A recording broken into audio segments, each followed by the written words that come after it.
Dans les sables d'un désert parmi les plus arides du monde, les vestiges d'une civilisation depuis longtemps perdue réapparaissent à la lumière. Qui étaient ces hommes capables de s'épanouir il y a plus de 2000 ans dans une des régions les plus inhospitalières de la planète?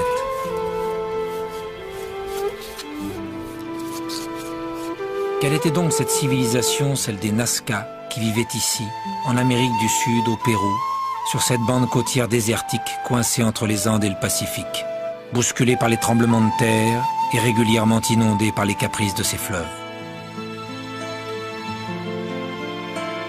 Installé le long de quelques vallées fertiles, à quoi rêvait ce peuple de bâtisseurs, rapidement tombé dans l'oubli, à l'instar de sa capitale, la grande cité de Kawachi, aujourd'hui redécouverte?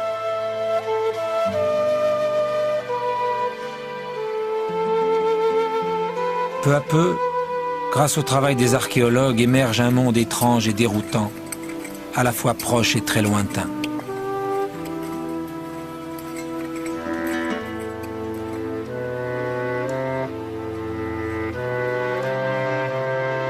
Les découvertes les plus récentes permettent-elles de lever enfin le mystère de ces pistes tracées par les Nazca au milieu du désert? Cet immense réseau de lignes qui attise depuis bientôt un siècle la curiosité du monde entier. Peut-on dire aujourd'hui à quoi correspondaient ces pistes, figures géométriques, animaux fabuleux? A-t-on percé le sens de ce fascinant rébus aux dimensions si colossales qu'il ne peut être observé que du ciel?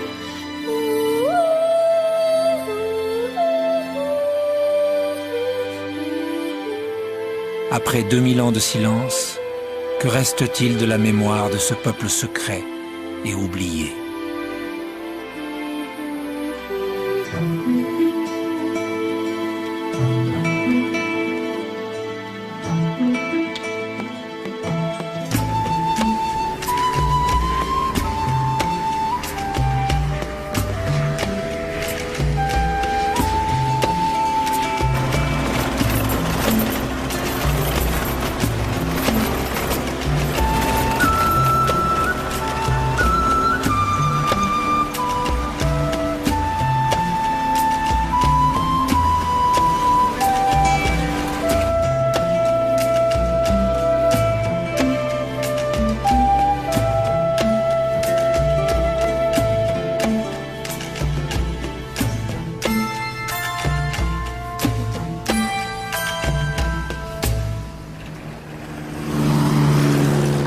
Au sud du Pérou, une piste poussiéreuse le long du rio Nazca, entre les Andes et le Pacifique.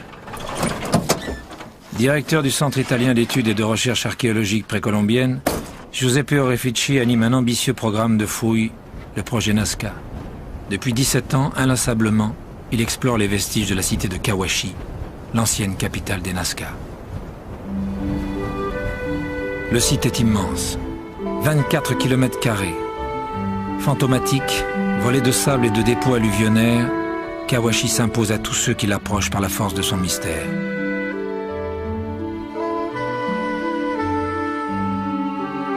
Sous l'arrondi de ces collines transparaissent les silhouettes d'immenses monuments qui en faisaient une des plus impressionnantes cités de l'Amérique précolombienne.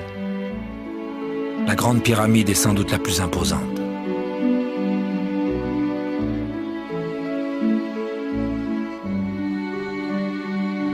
Là, le grand temple dont la structure en escalier descend en direction du fleuve.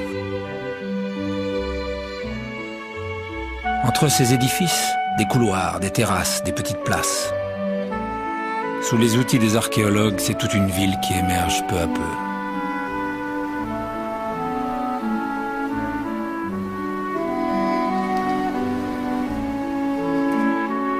Pour Giuseppe Orefici, la tâche est à la mesure du site. Colossale, fascinante, incertaine aussi.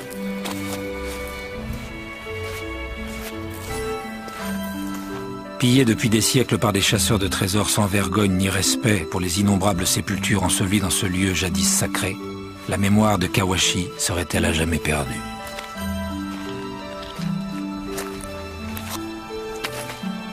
Dépouillés de leurs parures et de leurs offrandes, abandonnés sur le sable, blanchis sous un soleil implacable, ces centaines de témoins définitivement muets laissent imaginer l'ampleur des dégâts et l'urgence des fouilles pour sauver ce qui peut l'être encore. Parfois, face à certaines découvertes bouleversantes, la révolte de l'archéologue dépasse de loin les seules considérations scientifiques.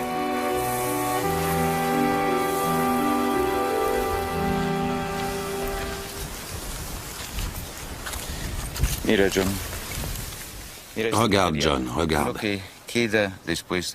Voilà ce qui reste après le passage des pilleurs. Des tissus, des cordes, d'autres tissus. Il y en a des milliers. Tous ces vestiges abandonnés, c'est du matériel perdu d'un point de vue historique, qui aurait pu aider à reconstruire le passé de ces gens. Et tout est détruit. Le travail des pilleurs n'est pas prêt de s'arrêter.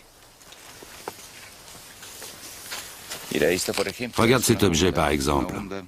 C'est une fronde, avec des couleurs variées.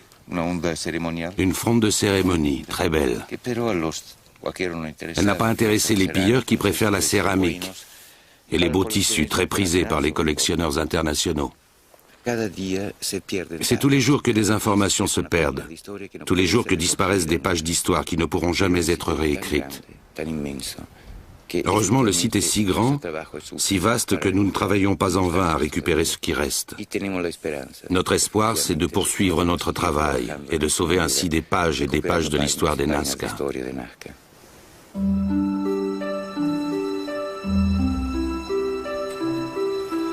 Enquêteurs du passé, les archéologues ne classent jamais les affaires, quelles que soient les difficultés de leurs recherches. Chaque année, depuis 17 ans, Giuseppe reprend ainsi sa course contre le temps et l'oubli.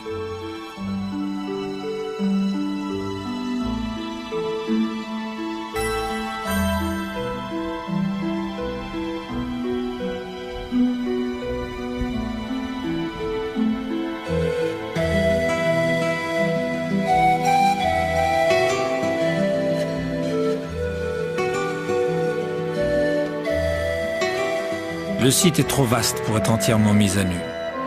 Saison après saison, la mémoire du lieu s'arrache par bribes.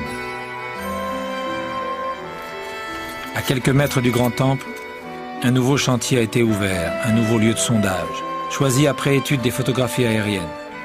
Sous la croûte de sable, la vieille cité apparaît très vite.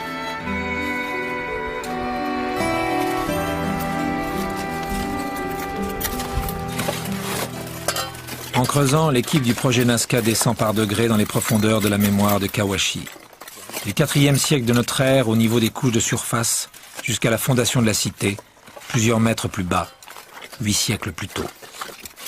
Construite en briques d'argile simplement séchées au soleil, maintes fois détruite, victime d'inondations, de tremblements de terre ou des caprices des prêtres qui gouvernaient la cité, Kawashi fut à chaque fois reconstruite sur ses propres vestiges. De nombreuses offrandes enfouies dans les fondations des nouveaux édifices venaient à chaque fois consacrer cette renaissance.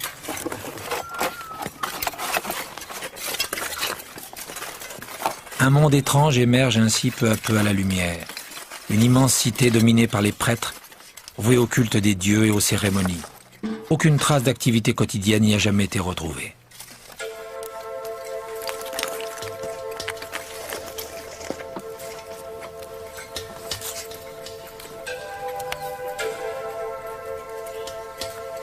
Les offrandes et les objets rituels sont d'autant plus précieux que les Nazca ne connaissaient pas l'écriture. Les images qu'ils révèlent sont comme des passerelles d'une rive à l'autre du temps. À travers elles, c'est l'esprit des Nazca qui revient.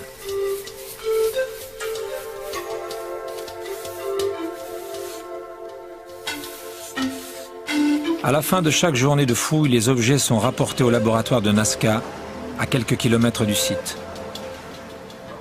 Après 17 années de travail, la collection de céramique réunie par l'équipe de Giuseppe Orefici constitue un extraordinaire inventaire de la culture des Nazca.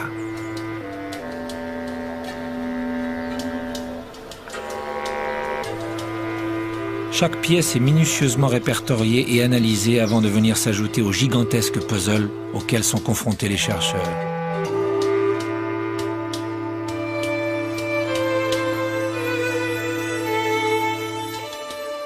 À la manière impressionniste, s'esquisse ainsi le portrait de ce peuple, au visage encore très mystérieux.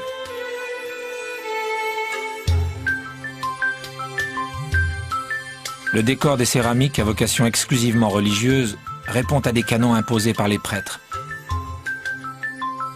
Par exemple, l'harmonie des motifs iconographiques est systématiquement brisée. Dans un monde soumis à ces dieux, la perfection leur est-elle réservée?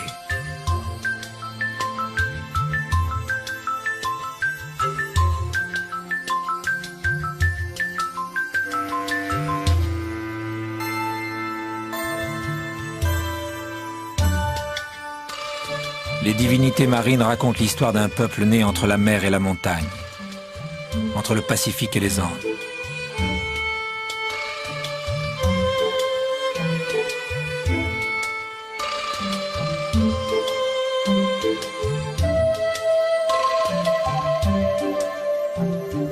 Au panthéon Nazca rivalisent toutes sortes de divinités. L'orque marine, le félin, le serpent, l'oiseau, le lézard.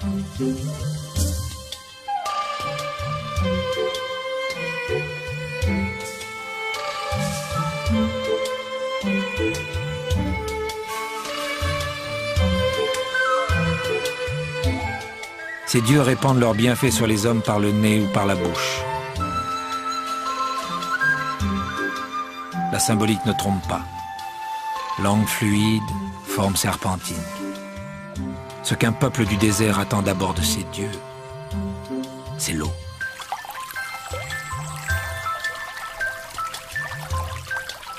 Le Rio Grande et ses affluents sont un peu le Nil des Nazca.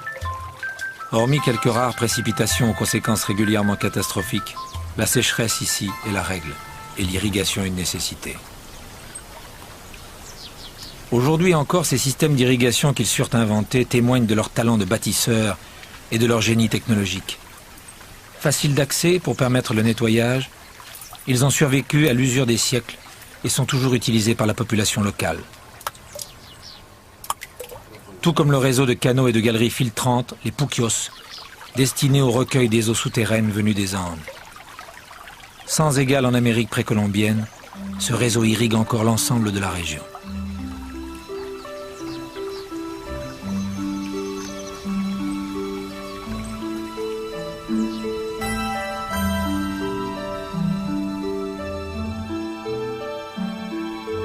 En remerciement à leur dieu, les Nazca pouvaient alors construire de monumentales pyramides au bord du désert, symbole millénaire de la grandeur de leur civilisation.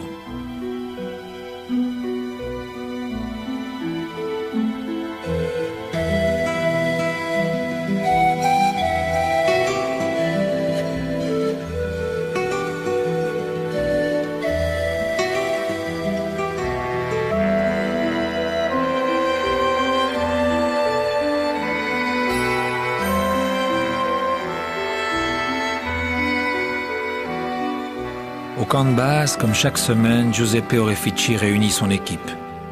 Les conditions météo imposent d'accélérer le rythme. Nous nous rencontrons après un mois de travail à peu près.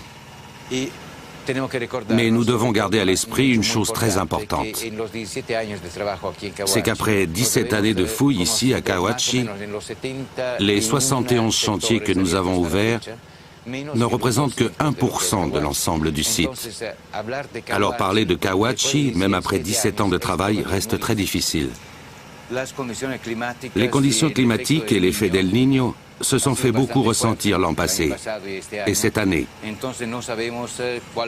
Et nous ne savons pas ce qu'il en sera le mois prochain.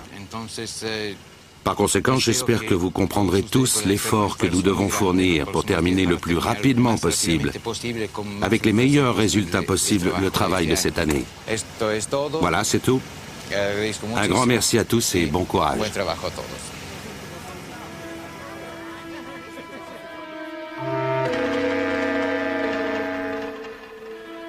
Le chantier a bien avancé.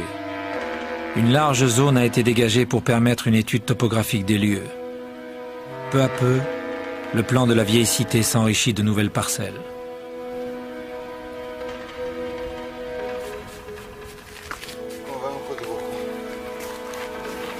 Vers midi, Giuseppe Orefici est brusquement appelé. Dans le secteur Y16, une sorte de puits, peut-être une tombe, a été ouvert. À la surprise des archéologues, il semble bouché par des ballots de tissu.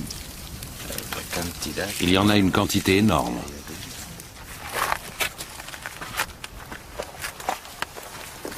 La tension monte rapidement.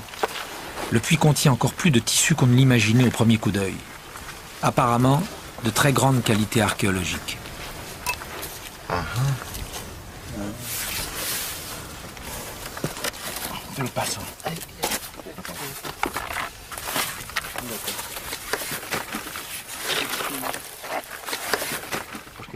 Un premier échantillon intrigue le spécialiste.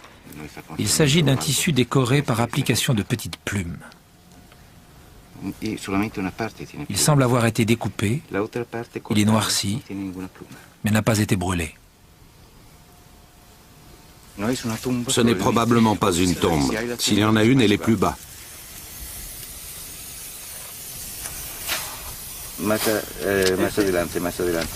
Más adelante. ¿No? Ahí, sí.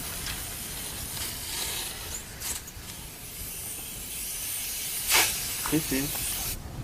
Pero este, mira qué bonito es. Oh, fantástico. Dios mío.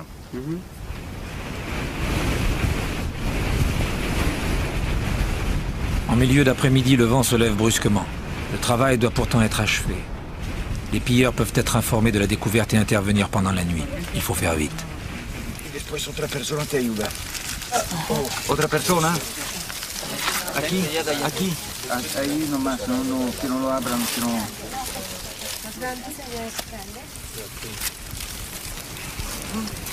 Esto tiene algo dentro. Sí. Abre.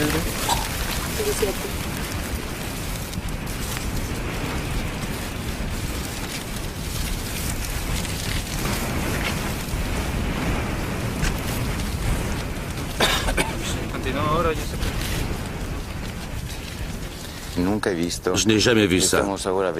Nous en sommes à 28 pièces de tissu et c'est seulement la première partie de l'ensemble. Maintenant, nous attaquons la deuxième partie. Tous ces tissus ont appartenu à des personnes de haut rang.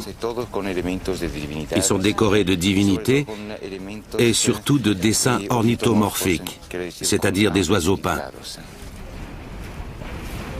Au total, c'est 63 ballots de tissus que rapporteront les archéologues ce soir-là.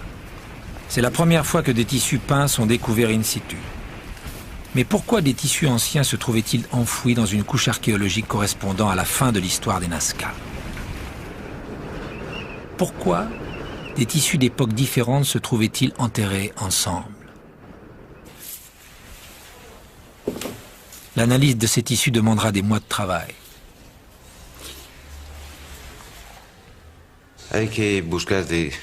Il faut essayer de sauver toutes les informations contenues dans ces tissus. De nombreuses pièces sont noircies par la matière organique que l'on retrouve à l'intérieur, et surtout par l'humidité à laquelle elles ont été soumises.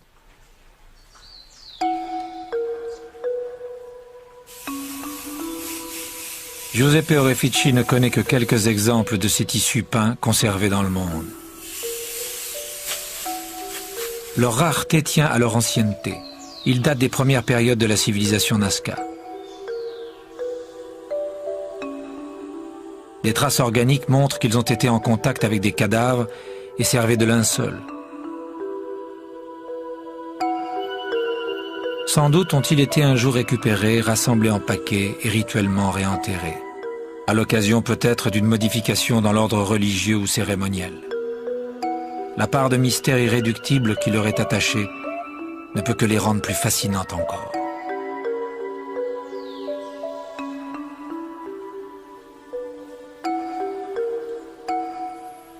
Ces tissus rejoindront bientôt la collection du laboratoire musée dont Giuseppe Orefici nous ouvre pour la première fois la porte. Conservés dans de simples cartons, le climat de la région le permet, ces pièces de textile sont parmi les plus belles du monde ancien. À des siècles de distance, l'art des Nazca, cette habileté dans la fabrication des fils de coton ou de laine de lama et d'alpaga, cette extraordinaire variété des couleurs et des points de broderie, éclate comme au premier jour sous le soleil péruvien. Ce grand manteau de laine et de coton orné de félins volants et de toutes les figures du panthéon Nazca contribuaient ainsi au faste des cérémonies de la cité de Kawachi, il y a plus de 2000 ans.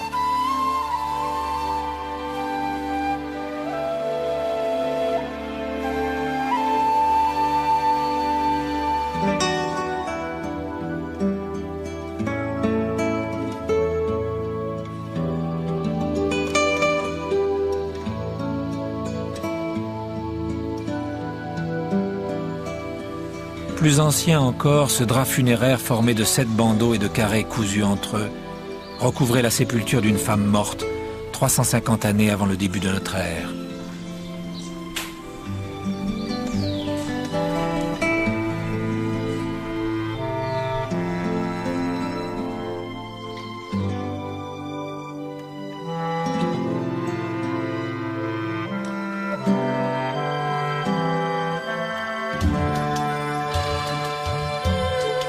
Fabriqués avec des aiguilles de cactus, ces colibris en 3 dimensions ornaient la bordure d'un manteau de cérémonie.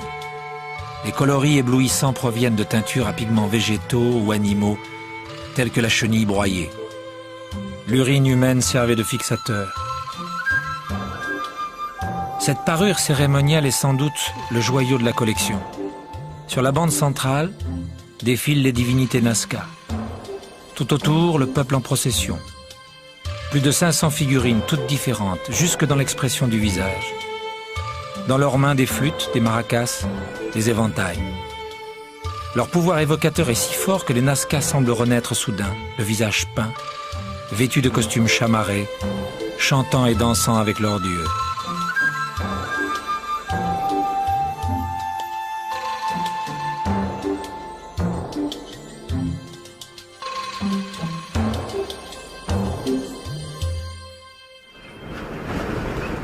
Quinze jours plus tard, le travail à nouveau s'est interrompu. Le vent du désert, soulevant la poussière brûlante, empêche toute activité.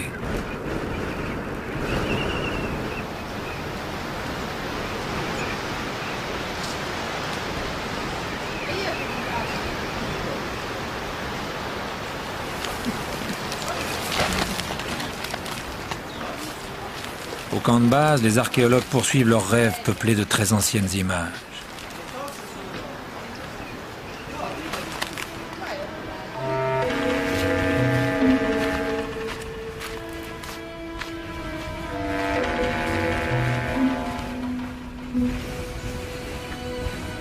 Désertée, la grande cité de Kawachi se replie sous sa vieille couverture de sable et d'argile.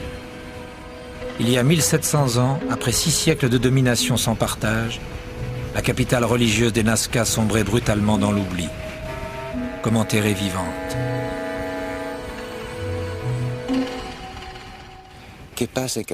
Que s'est-il passé à Kawachi?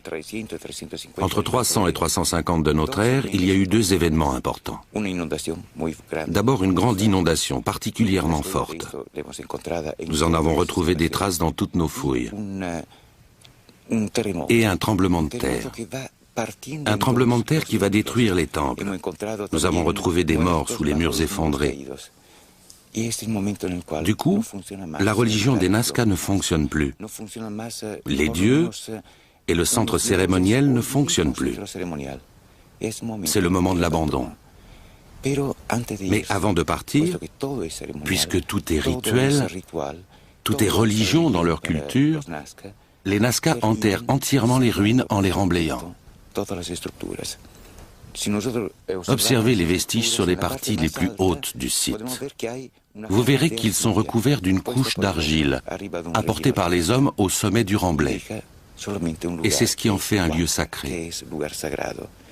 Tout, absolument tout ce qui se trouve sous nos pieds, a été recouvert par les hommes eux-mêmes. Il y a 1700 ans disparaissait ainsi, pour des siècles d'oubli, la gigantesque cité de Kawachi, enterrée par ceux-là même qui l'avaient fondée. Les Nazca, quant à eux, ne survivront que 2 ou 3 siècles à leur capitale, avant leur assimilation à la culture Wari, un peuple venu des Andes avec lequel ils avaient toujours eu des échanges. Les Wari domineront le Pérou tout entier. Plus tard encore, viendra l'Empire Inca. À ce moment, le nom même des Nazca aura disparu.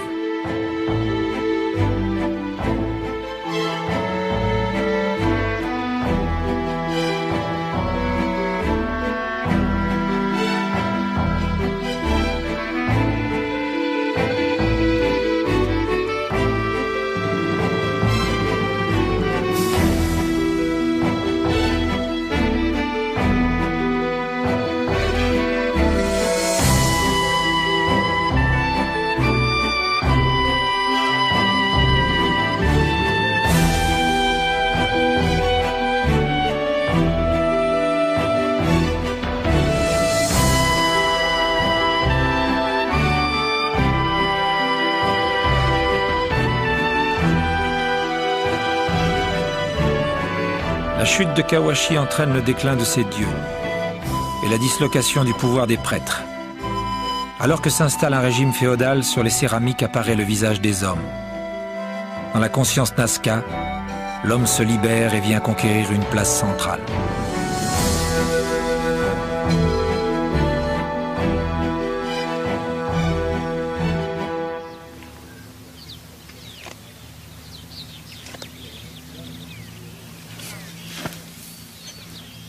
Sur le chantier de fouilles, le vent est tombé et le travail a repris. Dans une de ces couches intermédiaires entre deux phases de l'histoire de Kawashi, les archéologues ont dégagé une momie de jeune lama. L'animal a été sacrifié.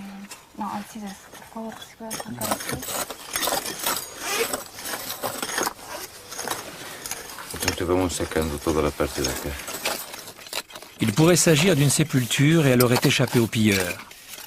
Un regain d'énergie mobilise l'équipe.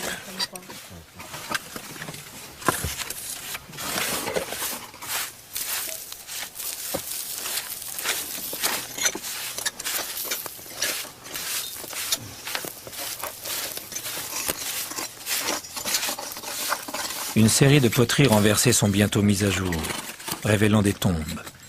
Ces poteries servaient en effet de couvercle au puits funéraire dans lequel étaient enterrés les morts.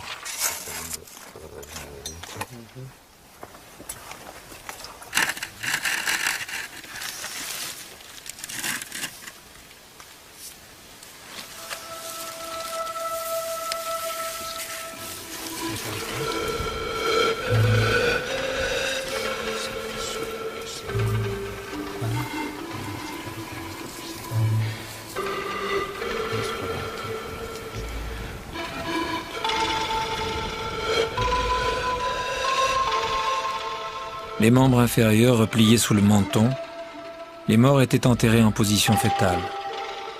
Pour rappeler peut-être les origines de la vie ou simplement parce qu'il s'agit d'une posture confortable, nécessaire à une longue traversée.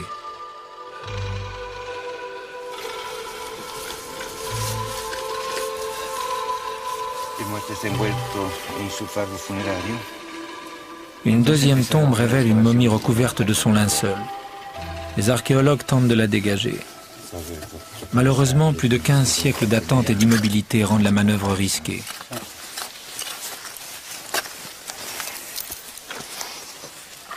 Les anthropologues de l'équipe décident alors d'établir sur place les premiers constats.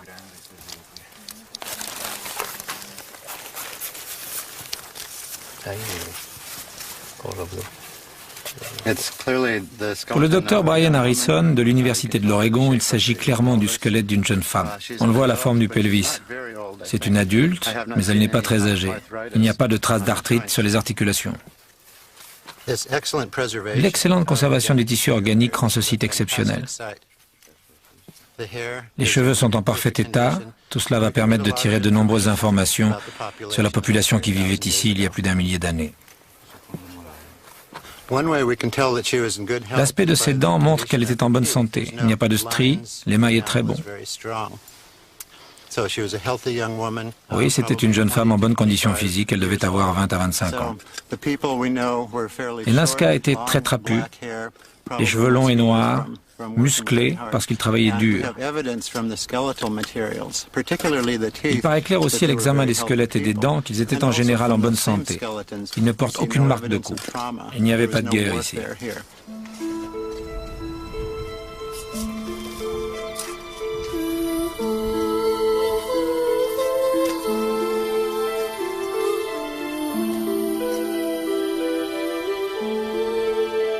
Cette rencontre à une telle distance est miraculeuse, car les corps étaient enterrés tels quels, sans préparation particulière.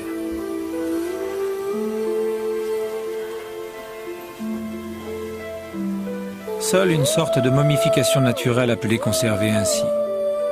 Elle est l'œuvre des sables de la région, riches en sel et en nitrate, exempts d'humidité. La prodigieuse mémoire minérale de Kawashi est une mine d'informations pour l'anthropologue. Le professeur Andrea Drusini de l'Université de Padoue a pu ainsi étudier près de 550 individus. Comme sur toutes les populations, nous avons rencontré certaines maladies. Des traces d'anémie, des traces de malnutrition, des traces de maladies infantiles. Par exemple, de maladies infectieuses.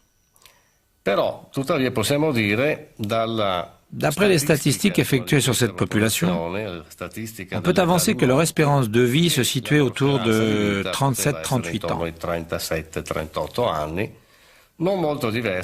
Il n'y a pas de grande différence avec l'Europe du 19e siècle où l'on vivait en moyenne jusqu'à 42 ans.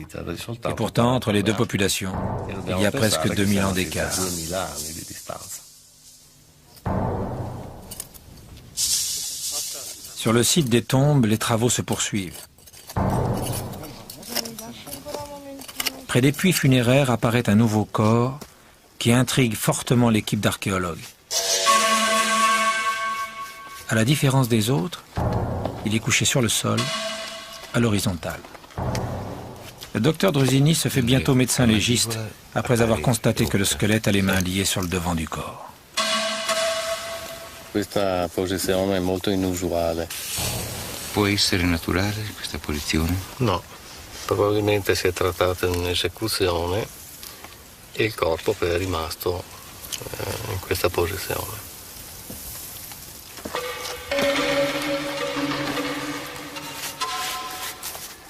È piegato sotto la pancia. È molto strana questa.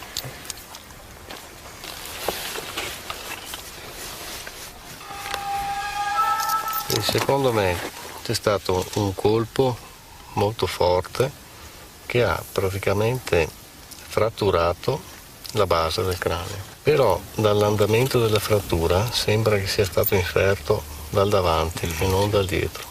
Come quando è appoggiata la testa, capisci? Il collo si arqua. Ma non è fuori del suo posto? No, no.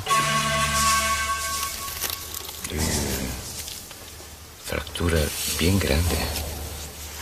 Beh, Giuseppe è stato un colpo proprio nella zona proprio del frontale.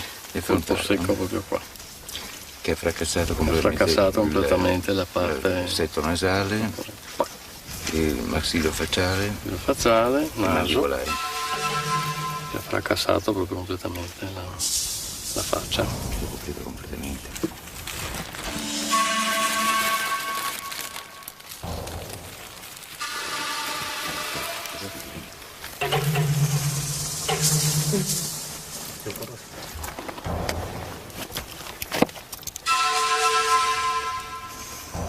Non è giovane, no? No, è giovanissimo. 35 anni. 40 anni. E anche 40 anni. Ah.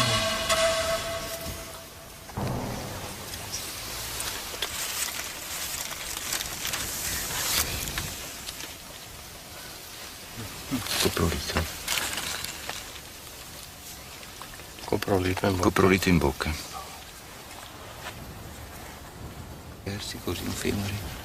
Ce n'est pas la première fois que des coprolites, en l'occurrence des excréments humains fossilisés, sont retrouvés dans la bouche de momies.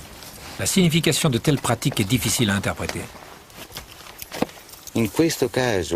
Dans un cas comme celui-ci, nous ne connaissons pas le sens que pouvait avoir le fait de placer des excréments dans la bouche d'un individu. Peut-être s'agit-il d'une marque de mépris ou d'un châtiment, nous ne le savons pas. Au total, ce jour-là, ce sont 7 momies qui seront retirées de leur tombe. Elles viendront enrichir l'échantillon nécessaire au travail des anthropologues.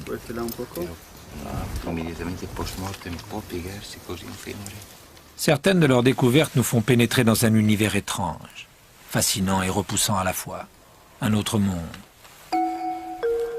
Plus de 90% des crânes étudiés par le professeur Drusini sont ainsi artificiellement déformés. Cet usage que l'on retrouve dans d'autres civilisations répondait probablement à certains critères de beauté. Les nouveau-nés étaient soumis pendant 1 an à la pression de déformateurs en cuir de lama. Cet appareil forçait le crâne encore souple du bébé à orienter sa croissance vers le haut.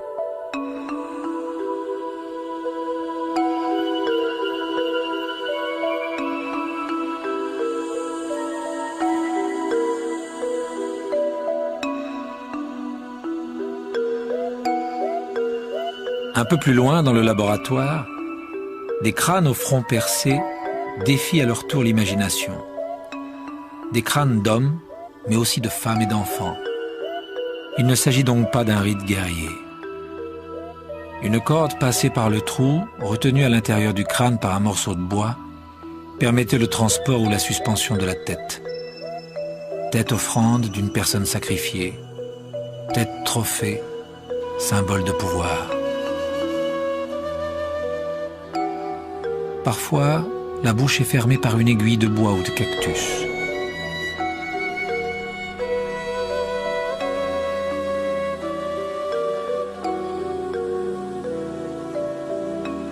Parfois encore, les yeux sont bouchés, la langue coupée et enveloppée dans un petit sac de cuir, afin que l'âme des morts ne vienne pas déranger les vivants.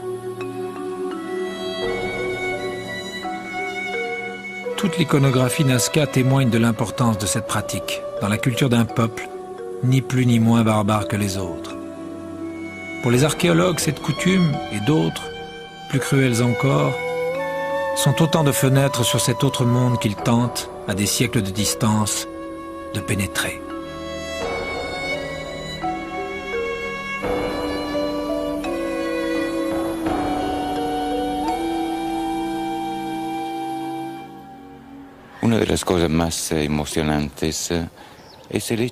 Une des choses les plus émouvantes pour nous est sans doute d'appréhender peu à peu, à travers les rites, à travers ce qui reste de la vie cérémonielle de Cahuachi, ce que fut l'âme des Nazca.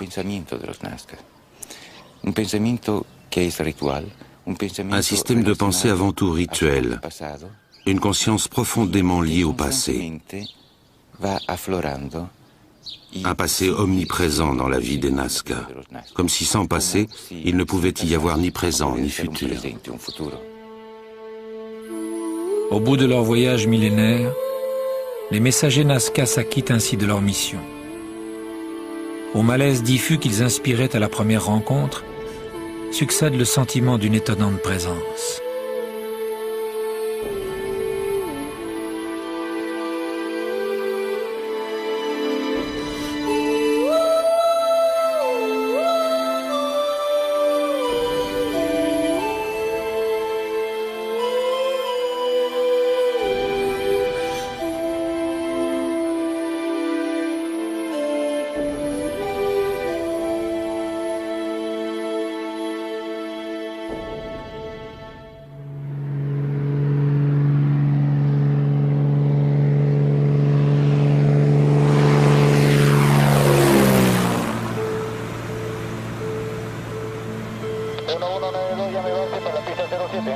Profitant du calme persistant de la météo, Giuseppe Orefici survole le désert autour de Nazca en compagnie de son ami Eduardo Herrán.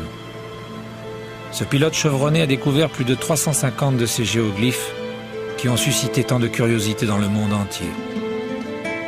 À ce stade de l'enquête, la connaissance acquise sur les Nazca permet-elle de résoudre ce qui demeure la plus grande énigme laissée par ce peuple? Ces lignes gigantesques, ces figures colossales gravées dans le décor lunaire de la pampa désertique, sur plus de 500 km² et qui ne peuvent être observées que du ciel. À certains endroits, des figures géométriques simples se superposent à d'autres aux formes plus travaillées, tout simplement parce que ces lignes ont été réalisées sur plus de 1000 ans et que les artistes dessinaient parfois sur de vieux tracés. Pour en établir la chronologie, les spécialistes comparent leurs motifs à l'iconographie des céramiques et des textiles. À une échelle cyclopéenne, c'est en effet tout le panthéon Nazca que l'on retrouve dessiné dans le désert. Le condor, le singe,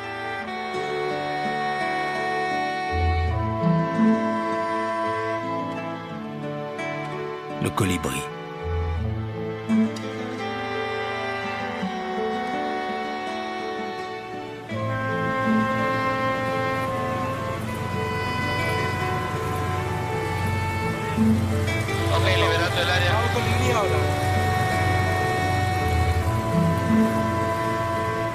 Les lignes Nazca se distinguent par leur dimension et par leur nombre qu'on ne cesse de réévaluer.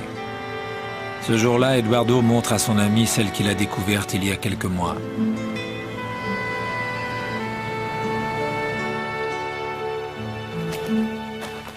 Quelques heures plus tard, Giuseppe Orefici se rend sur cette nouvelle zone.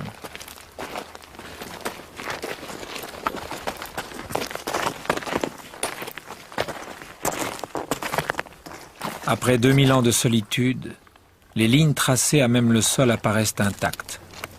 Seule pourtant, la couche superficielle a été grattée. Personne ne les a jamais entretenues. Comment expliquer un tel phénomène de conservation? En premier lieu, il n'y a pas d'agriculture ici. L'homme n'a pas abîmé ces lignes qui se trouvaient à l'écart des zones agricoles, à l'écart de toute activité quotidienne. L'explication, d'autre part, vient de la nature même du terrain, constitué d'argile et de gypse. Enfin, grâce à l'humidité nocturne, les pierres pénètrent un peu plus chaque nuit dans la terre. Dans la journée, le terrain sèche sous l'action du soleil. Les pierres se fixent ainsi peu à peu. Il y a toujours du vent ici, mais il ne peut pas bouger les grosses pierres. Voilà pourquoi on peut encore voir les géoglyphes après 2000 ans.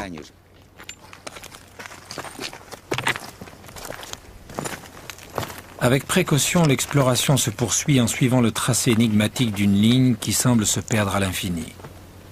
Du sol, la forme d'ensemble est indiscernable.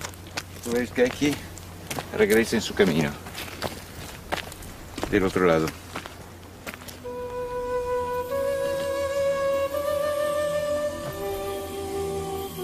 Tourné vers le ciel, ce qu'expriment ces dessins de géants, c'est la vision des dieux.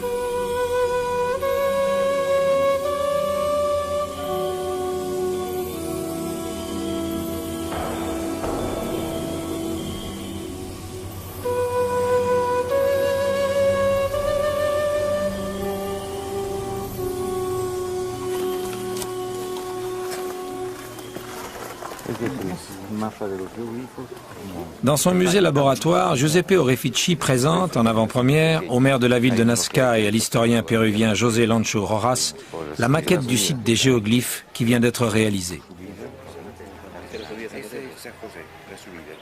Inévitablement, la conversation roule sur le sens et la fonction des fameuses lignes.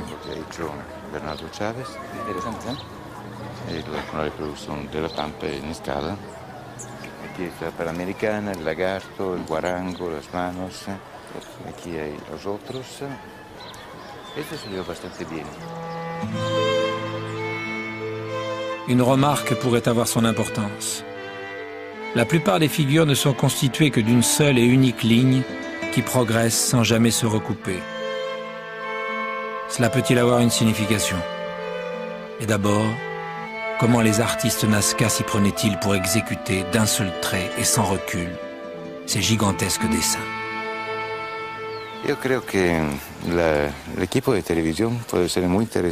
Je crois que l'équipe de télévision souhaiterait réaliser une réplique des géoglyphes en dimension réelle et sur le terrain. Enfin, pas sur le site archéologique, évidemment. Qu'en penses-tu? L'idée du professeur Lancho est simple. Avec l'aide de quelques assistants et d'outils rudimentaires, l'historien se propose de reporter à grande échelle et sur le sol du désert un dessin préalablement tracé sur papier. Ya, ahí muere. Ya, ok.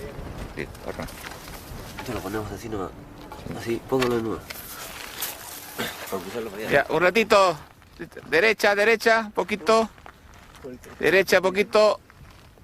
Ya, ok. À l'aide de cordes et de compas improvisés, le motif est minutieusement reporté sur le sol, après en avoir multiplié les dimensions pour obtenir l'échelle désirée. Quelques notions de géométrie élémentaire suffisent.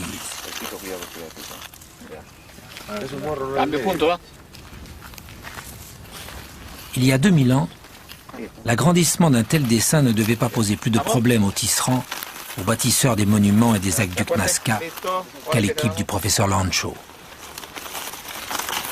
Sobre la línea. Tiembla más, José Luis, tiembla más. La piedra está malogrando acá.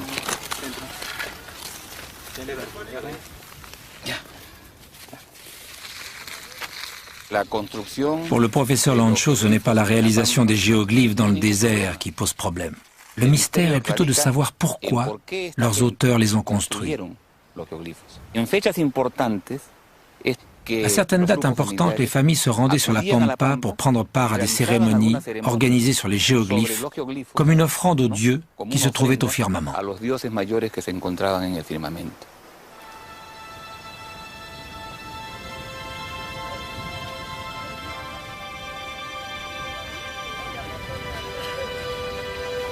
Selon le professeur Lancho, qui n'hésite pas, pour l'expérience, à mobiliser ses élèves, les lignes offraient ainsi une sorte de chemin que des files humaines empruntaient à l'occasion de grandes cérémonies. En les parcourant, les pas des processionnaires en accentuaient le tracé et en animaient la figure.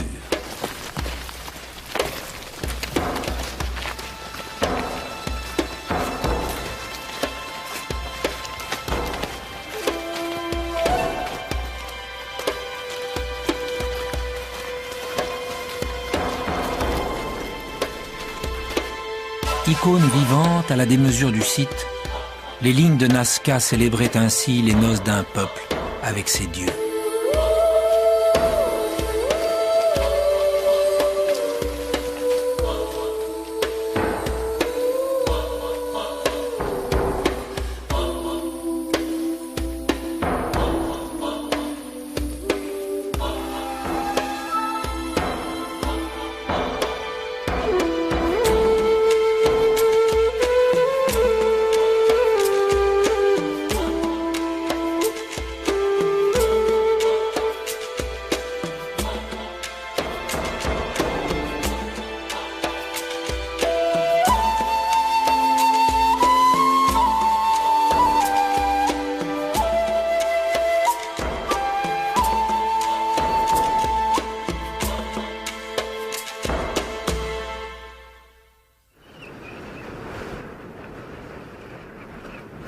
Décembre.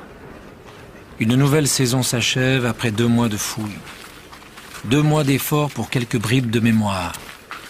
Quelques pièces de puzzle de plus, arrachées à la terre de Kawachi.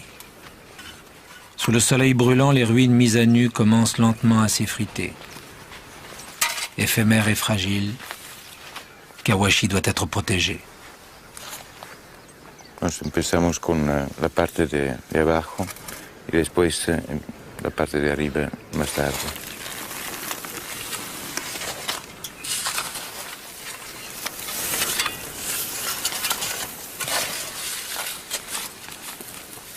Comme chaque année, le cœur contraint, les archéologues ont décidé de rendre à la vieille cité sa couverture de sable, répétant ainsi, à près de 2000 ans de distance, le geste des anciens Nazca, sans lequel plus rien ne subsisterait aujourd'hui, qui permette de percer leur obsédant mystère.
Couple gagnant! On peut les applaudir, Sophie et Jean-Marc. Vous avez gagné une maison magnifique.